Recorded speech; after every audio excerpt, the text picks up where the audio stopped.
Hello everyone, welcome to my channel. I'm Jordan and welcome to today's video, which is part 2 to a video that I did a couple of weeks ago, tier ranking the books that I read last month for Escape the Readathon. That first video I made after the first, 10 days or half of the month for the first 6 books that I read in May. This video is the rest of the books that I read in the month, which happens to be 10 books. And because I read them all for Escape the Readathon, which was a cruise ship themed readathon, I am going to be tier ranking them into a series of tiers that all have to do with cruise ship vibes. I explained all of the tiers in a little bit more detail back in that first video, so go ahead and check that out if you missed it and you're interested, because today we are just going to pick up right where I left off. This is how the tier ranking is looking so far, so now I have to place in the remaining 10 books that I read last month. Along with placing these books into their tiers, I will also give you a little bit of a synopsis about them, my general thoughts, my overall rating, and then also when I read them during the readathon and what prompt they were going for. Also, I can't believe I didn't lead with this, but this is a great time to announce that my team did win Escape the Readathon. I am so proud of my team mediums. Everybody did such a great job reading as much as they possibly could, strategizing to the fullest, keeping each other positive and motivated in our team chat. I had such a fun month participating with my team, along with my amazing co-team leader and friend, Jessie from Reading with Jess. Our teamwork really took it to the next level, and of course, big thank you to Lexi for creating the readathon, asking me to be a team leader again this year, and just being incredible at running the very complicated readathon that is Escape the Readathon. So I had so much fun. Am I even happier about it knowing that my team won? Yes, absolutely. But this readathon has been a highlight of my summer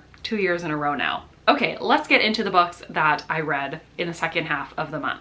So the first one that I'll be placing is an audiobook that I picked up. I had actually gotten a copy of it through Libro FM and their advanced listener copy program. I had not heard of this book before. I do think I've heard of the author, and it's a book called All the Blues in the Sky by Renee Watson. This is a young adult, sort of middle grade contemporary novel about a young teenage girl whose best friend was hit by a car and passes away. So this book is a very real look at what this young girl is going through in dealing with her grief, but also figuring out how to move on with her life. And we follow her for quite a long span of time, so we really see how she, evolves and deals with complicated emotions and the ups and downs that she goes through. And this book was so good. It was a very quick audiobook to listen to, which is partially why I picked it for this readathon, and also why I picked it for our theater prompt, which was to read a popcorn read. I figured this one would be a book that I just flew through, and I did, but that didn't take away at all from the emotional depth of this book,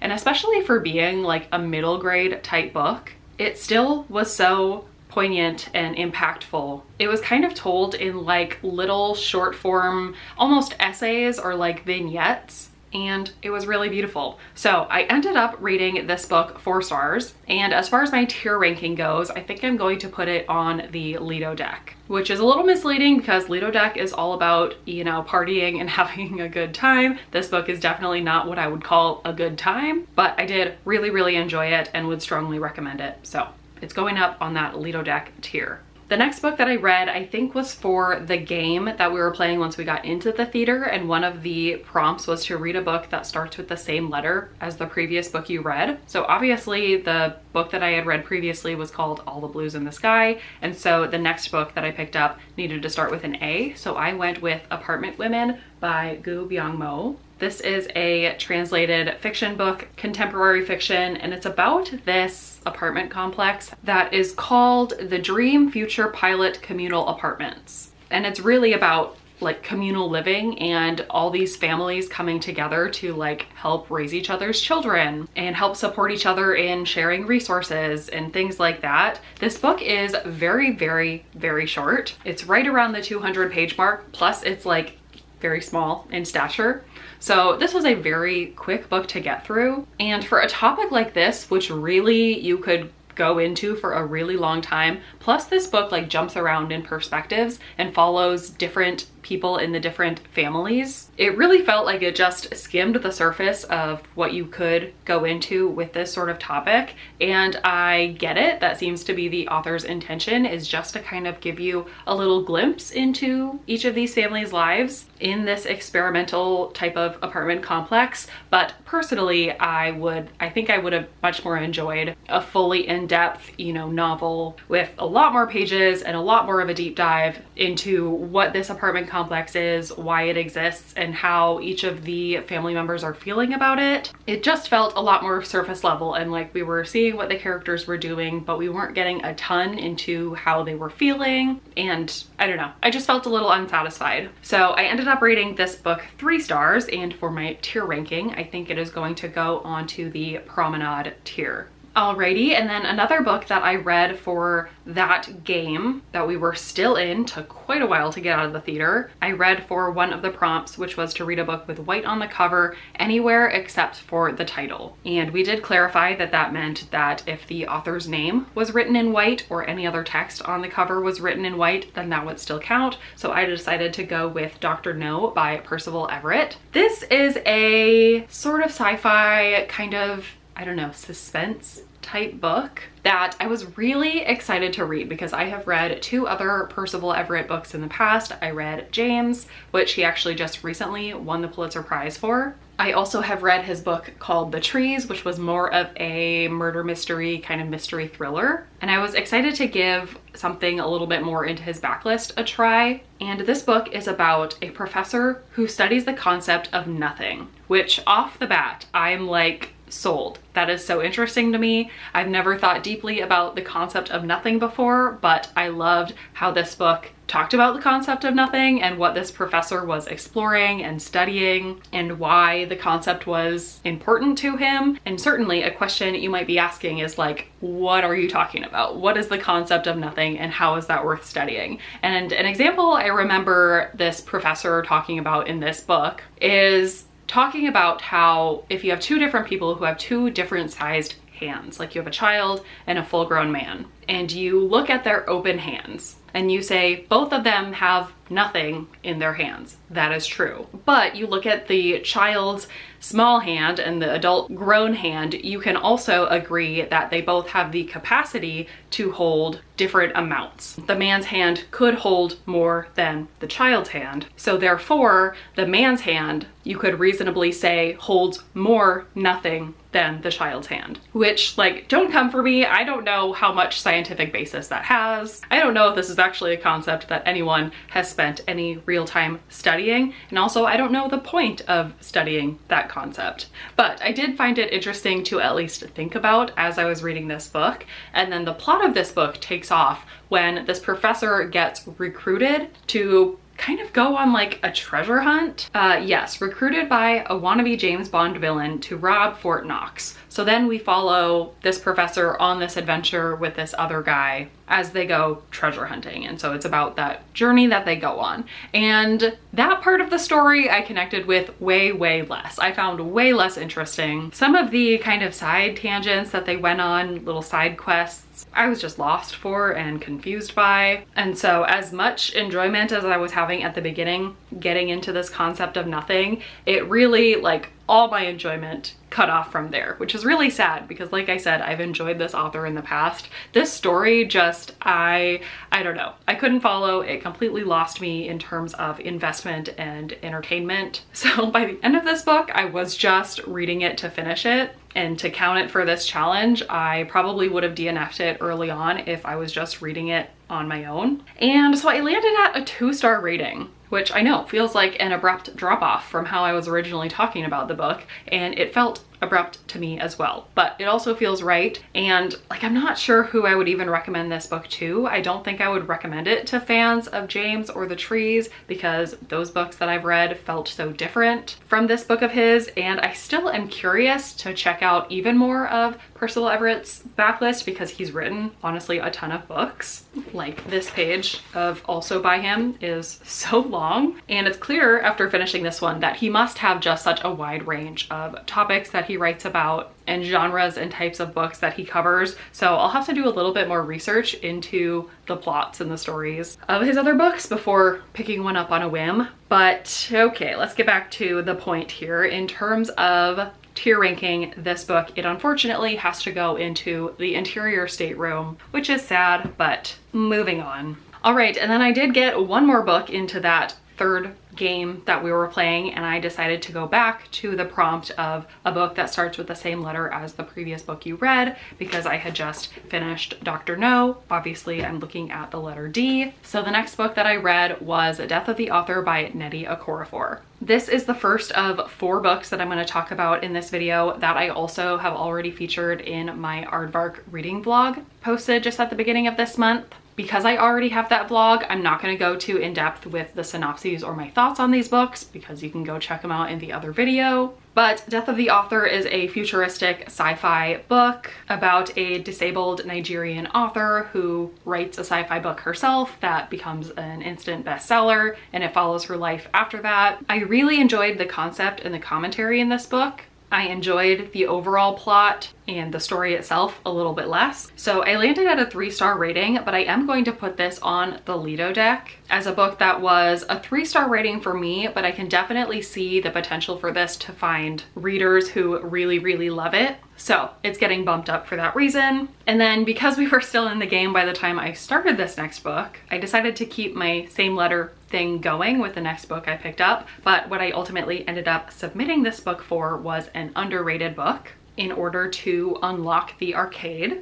And I am so glad I picked this book up. It's Dissolution by Nicholas Binge. This is another sci-fi book. It has to do with memory and time travel. And that's all I'll say about the description of it because it would be very easy to spoil this book. I do talk about it more in that Aardvark vlog again if you want a little bit more info. And I ended up giving this book 5 stars. Definitely a favorite of the second half of the month. Probably gonna end up in my favorites of the year, to be honest. So obviously it is headed up to the Serenity deck in my tier ranking. Okay, the next book I read was also for that vlog, and I ended up reading it for the 48-hour readathon that we got into once we unlocked the arcade. So it was all about reading as many books as you could within those 48 hours. So I picked up Immaculate Conception by Ling Huang. This is another sci-fi book. I was kind of in a sci-fi zone there within the month of May, and especially for my Aardvark reading vlog. But this follows 2 main characters, 2 women who were best friends who went through art school together, and the sci-fi element has to do with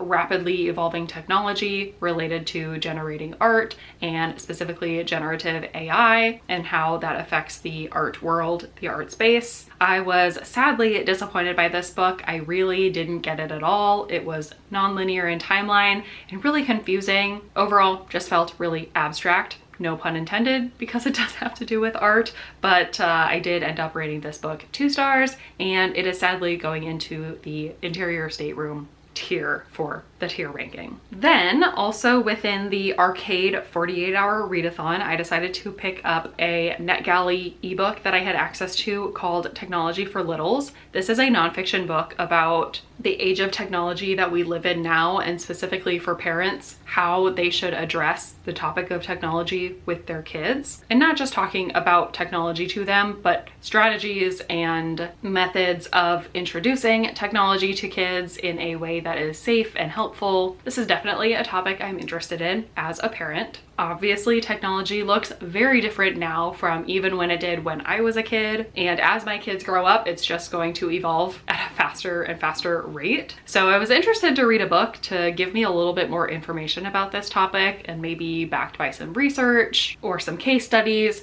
And overall, I thought this book was generally helpful. I definitely think it falls into the this could have been an article bucket of nonfiction, which I feel about a lot of nonfiction books. Like, it really does not warrant 200 to 300 pages on the topic. I probably could get the gist and the advice from like a really in-depth article. So I pulled some nuggets from it, but not life-changing by any means. I ended up rating it 3 stars, and I'm also going to put this into interior stateroom. All right, and then after getting out of the arcade 48-hour readathon that we were in, we then moved into another 48-hour readathon for the concierge desk, where we were logging pages instead of completed books. So again, this was kind of nice because we could pick any book we wanted, no prompts or anything, just trying to get through the pages as much and as quickly as possible. So for this, I first decided to pick up Famous Last Words by Gillian McAllister. This is actually a reread for me. This is the second time I've read this book, specifically because I was a co-host for a book discussion on this book over on my friend Jessie's channel and her Sleep When I'm Dead book club. So because we did the full deep dive into this book over there, I'm not gonna again talk about this book in too much detail. I will just say that this is a mystery thriller book about a main character who is a woman who is going back to work after her maternity leave, and on her first day back, she all of a sudden is confronted by these police officers who come to her and tell her that her husband is involved in a hostage situation, but her husband is not one of the hostages, he is the hostage taker. And that sets off the trajectory of the rest of the events in this book. I really enjoyed it when I read it the first time, so I really enjoyed it when I read it this time, and I gave it 4 stars, and I'm putting it on the Lido deck as a solid recommendation. And again, go check out that live show if you want to hear more of my thoughts. Jessie and Jan were unfortunately not as into the book as I was, so we got a full range discussion going, covering all of the things that we liked and disliked about the book itself. All right, and then I also fit in one more book into that concierge desk 48-hour readathon, another nonfiction book called Measure What Matters by John Doerr. This is a book about OKRs, which is objectives and key results. And it's a way of setting goals and tracking progress towards goals. That's a little bit different from your standard SMART goals, or a lot of companies operate with KPIs, key performance indicators. And the reason I was reading this book in general is because there was a work book club for the place I work, and this was the book they picked. And within a work context, I did enjoy this book. I thought it was really helpful learning about the topic of OKRs, which I was already a little bit familiar with, but obviously this book dove way more in depth to it. This book also features a whole bunch of case studies of how OKRs advanced several different companies who have implemented this goal setting system. Companies like Intel and YouTube and Google, and I work for Amazon, and there's definitely a place for OKRs in Amazon. So it was cool hearing all of those different case studies. Again, I'm not sure I needed an entire book on the topic. I definitely have gotten a similar gist of the topic from web articles,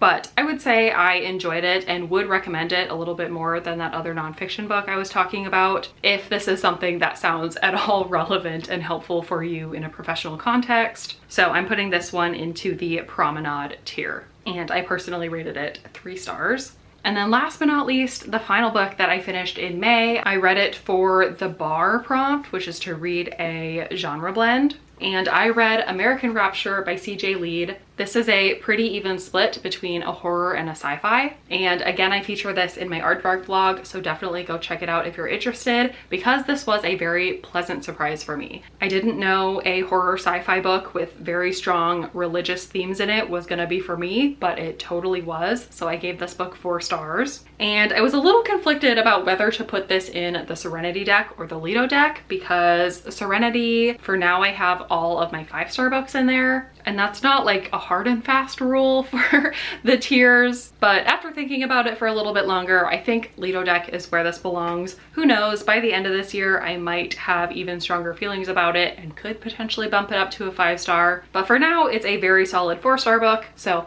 I'm putting it in the Lido deck. And this is how my tier ranking ended up for the entire month of May, all 16 books that I finished. And overall, I feel like it was a great reading month. Not only did I get through a good number of books, 16 is definitely a solid number for me. I feel really happy with that, especially with all of the other things going on in May. But also, I feel really happy with my enjoyment of the books and ending the month with 3 5-stars and some really solid 4 stars. I'm really happy with. So that is all for today's video. Please let me know if you have read any of the books that I talked about in this video or in part 1. Let me know what your thoughts were and if you would put them in the same tiers that I did. If you haven't read any of them already, let me know if I have interested you to pick any of them up. And other than that, I don't think I have anything else. So thank you so much for watching this video, and I will see you in my next one.